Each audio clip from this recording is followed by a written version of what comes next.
Assalamualaikum warahmatullahi wabarakatuh. Saya Cindy Andani dengan NIM 24060045 dari Prodi Ekonomi Pembangunan Universitas Negeri Padang. Di sini saya akan menjelaskan mengenai materi dengan judul Model Koperasi Karbon Hutan di Sumatera Barat, Strategi Valuasi Ekosistem untuk SDGs 15 dan Peningkatan Kesejahteraan Masyarakat Lokal. Adapun abstrak yang dibahas di sini yaitu potensi dan tantangan, yakni mengkaji potensi koperasi karbon di Sumatera Barat dengan berbasis sistem adat Nagari Minangkabau. Dan selanjutnya, valuasi ekosistemnya menggunakan kerangka Total Economic Value atau TEV untuk mengukur nilai ekonomi hutan. Dan SDGs 15 digunakan untuk mengidentifikasi keterkaitan model koperasi karbon dengan target SDGs 15 secara langsung. Adapun distribusi manfaatnya yaitu merumuskan mekanisme distribusi manfaat yang adil melalui struktur kelembagaan koperasi. Pendahuluan, konteks dan urgensi yang dilakukan yaitu yang pertama, di Indonesia terutama di Sumatera Barat merupakan hutan tropis terluas di dunia ketiga. Adapun jumlah kawasan hutannya sebesar 2,6 juta hektar dan proyeksi pasar karbon sukarela itu pada tahun 2021 sampai 2030 itu sebesar 2 miliar US dollar sampai 50 miliar US dollar. Adapun ambang batas suhu atau IPCC pada tahun 2021 itu sebesar 1,5 derajat Celcius. Permasalahan utamanya adalah yang pertama, manfaat ekonomi karbon hutan tidak menjangkau masyarakat lokal yang menjaga kesehatan dunia, kelestarian hutan. Yang kedua, distribusi manfaat atau REDD Plus cenderung mengalir ke aktor nasional dan internasional. Menurut Suherlin et.al. 2014. Yang ketiga, diperlukan model kelembagaan inklusif berbasis koperasi untuk menjembatani kesenjangan ini. Adapun potensi Sumatera Barat sebagai fondasi ekologis dan kelembagaan. Potensi ekologisnya yaitu sebesar 2,6 juta hektar kawasan hutan di Sumatera Barat dan cadangan karbon biomasa itu menurut Walker et al. 2020 itu sebesar 150 sampai 200 ton per hektar. Adapun bagian dari Walker and Sutherland di mana 36 hotspot biodiversitas dunia yang merupakan hotspot global. Yang selanjutnya habitat satwa langka dan flora endemik Sumatera, di mana di hutan Sumatera Barat itu memiliki keanekaragaman hayati yang sangat tinggi. Adapun sistem adat nagarinya yaitu sistem ulayat, yaitu kepemilikan komunal atas tanah dan hutan atau fondasi sosial koperasi karbon. Filosofi adatnya yaitu adat Basandi Sayara Basandi Kitabullah yang merupakan tata kelola berbasis nilai. Prinsip Ostrom pada tahun 1990 merupakan yaitu aturan kolektif pemantauan internal sanksi proporsional yang sudah ada dan sejarah panjang di mana sistem nagari teruji selama berabad-abad sebagai pengelola sumber daya alam komunal. Adapun tantangan pengembangan koperasi karbon di Sumatera Barat, yang pertama, kapasitas teknis MRV sangat rendah, di mana pengukuran, pelaporan, verifikasi atau MRV karbon membutuhkan investasi besar dalam pelatihan dan infrastruktur digital, di mana teknologi LIDAR dan SIG berpotensi jadi solusi, menurut Answer et al. 2014. Yang kedua, ketidakjelasan tenurial lahan. Hak ulayat nagari seringkali berbenturan dengan klaim negara atas kawasan hutan. Tanpa kepastian hak, tidak ada insentif integrasi jangka panjang, menurut Sudenderlin et al. 2014.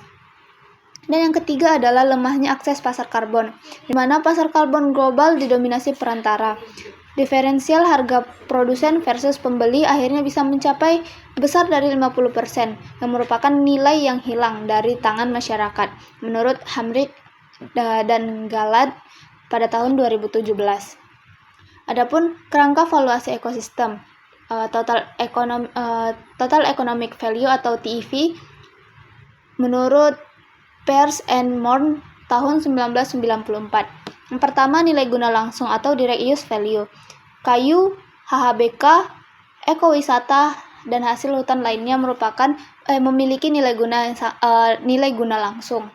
Yang kedua, nilai guna tak langsung atau indirect use value, yaitu penyerapan karbon, pelindungan DAS, regulasi iklim lokal. Dan yang ketiga, nilai pilihan atau option value, merupakan potensi pemanfaatan masa depan dan bioteknologi.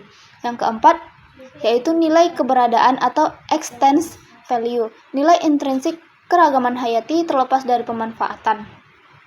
Dan yang terakhir adalah nilai warisan atau bequest value, merupakan nilai ekosistem yang diwariskan kepada generasi mendatang. TEV adalah nilai guna langsung, ditambah nilai guna tak langsung, ditambah nilai pilihan, ditambah nilai keberadaan, dan ditambah nilai warisan. Standar sertifikasi karbon internasional meningkatkan kredibilitas dan nilai sertifikat karbon koperasi. VCS atau Verified Carbon Standard, yaitu standar paling banyak yang digunakan di pasar karbon sukarela global. Kedua, metodologi terverifikasi untuk pengukuran stok karbon hutan. Dan yang ketiga, cocok untuk proyek RIDD plus skala besar maupun komunitas. Di mana yang selanjutnya adalah Plan Vivo atau Plan Vivo Standard, yang dimana dirancang khusus untuk proyek karbon berbasis komunitas, menempatkan masyarakat lokal sebagai pemegang manfaat utama, dan ideal untuk koperasi nagari di Sumatera Barat. Yang selanjutnya adalah Gold Standard atau Gold Standard for SDGs, yang dimana memadukan pengurangan emisi dengan manfaat pembangunan berkelanjutan, kompatibel dengan multiple SDGs target secara bersamaan, serta menarik harga premium di pasar karbon global. Adapun keterkaitan dengan SDGs 15 di kehidupan darat atau konversi ekosistem terestrial, di mana SDGs 15.1 merupakan pelestarian ekosistem terestrial, yaitu hutan, lahan basah, dan pegunungan. 15.2 yaitu merupakan pengelolaan hutan berkelanjutan dan penghentian deforestasi. 15.3 merupakan penghentian degradasi lahan dan pemulihan ekosistem. 15.b yaitu pemobilisasian sumber daya finansial untuk konversi hutan. Adapun sinergi dengan SDGs lainnya, yaitu pada SDGs 1 itu merupakan tanpa kemiskinan. Pendapatan dari sertifikat karbon dapat dikonversi untuk biaya pajak, sehingga dapat mengcover biaya untuk masyarakat miskin. Adapun SDGs 8 pekerjaan layak, di mana lapangan kerja hijau kehutanan dapat membuka lapangan kerja di Sumatera Barat. Adapun SDGs 10 yaitu kurangi ketimpangan, di mana distribusi manfaat merata. Yang selanjutnya SDGs 13 yaitu aksi iklim, reduksi emisi, dan deforestasi. Koperasi karbon berbasis komunitas di Sumatera Barat memiliki potensi untuk menjadi instrumen efektif pencapaian SDGs 15 menurut Agrawal et al. 2008 dan Lason dan Petkova pada 2011. Adapun distribusi manfaat yang adil, kritik dan solusi kelembagaan koperasi. Masalah saat ini adalah yang pertama, masyarakat lokal kurang akses informasi, negosiasi, dan hak. Menurut Corbera et al. 2011. Yang selanjutnya, manfaat RDD Plus lebih banyak dinikmati aktor nasional dan internasional. Yang selanjutnya adalah lemahnya hak tenurial sama dengan hambatan terbesar menurut Suderlin et al. 2014. Dan selanjutnya warisan kolonial yang merupakan marginalisasi komunitas lokal dan pengelolaan hutan. Yang terakhir adalah perantara menyerap besar dari 50% diferensial harga karbon menurut Hamrick dan Galland pada 2017. Solusi melalui koperasi. Yang pertama, keanggotaan demokratis dan terbuka, di mana kontrol oleh anggota, bukan investor dari luar. Yang kedua, partisipasi ekonomi anggota. Surplus didistribusikan merata sesuai dengan kontribusi. Transparansi real time, di mana sistem digital memantau karbon, harga, dan distribusi pendapatan. Yang keempat, eliminasi perantara, di mana akses langsung pasar karbon internasional. Dan yang terakhir adalah kepedulian komunitas, di mana investasi dan infrastruktur dan sosial nagari. ICA pada tahun 2015 menyebutkan prinsip koperasi secara inheren mendorong distribusi manfaat lebih merata dibandingkan perusahaan konvensional. Rekomendasi kebijakan. Ada 5 langkah strategis pengembangan koperasi karbon inklusif.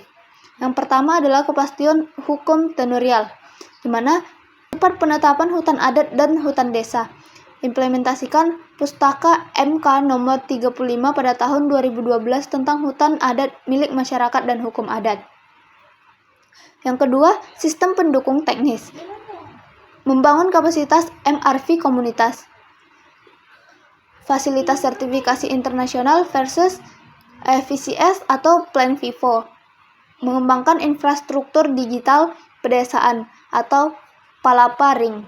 Yang ketiga, regulasi bagi hasil karbon. Kembangkan perda yang memastikan proporsi terbesar pendapatan karbon kembali ke masyarakat lokal sebagai penjaga hutan. Yang keempat, sistem informasi terintegrasi, di mana platform digital real time untuk akses harga dan karbon, koneksi langsung koperasi ke pembeli nasional, eliminasi perantara tidak perlu. Yang terakhir, diversifikasi pendapatan. Integrasikan ekowisata, HBK berkelanjutan dan produk biodiversitas. Diversifikasi, kurangi resiko dan perkuat identitas budaya Minangkabau. Kesimpulannya adalah potensi yang kuat. Sumatera Barat memiliki fondasi ekologis sebesar 2,6 juta hektar hutan dan kelembagaan atau sistem nagari yang ideal untuk koperasi karbon. Landasan analitik, kerangka TEV dan ditambah standar internasional VCS atau Plan Vivo atau Gold Standard meningkatkan kredibilitas dan nilai jual sertifikat karbon. Instrumen holistik. Koperasi karbon berkontribusi pada SDGs 15, SDGs 1, SDGs 8, SDGs 10, dan SDGs 13 yang bukan hanya sekedar instrumen lingkungan tapi katalis pembangunan. Distribusi adil. Desain koperasi yang demokratis dan transparan adalah kunci untuk mengatasi ketidakadilan distribusi manfaat karbon selama ini. Sistem adat nagari ditambah pasar karbon global merupakan konversi hutan sekaligus kesejahteraan masyarakat Minangkabau.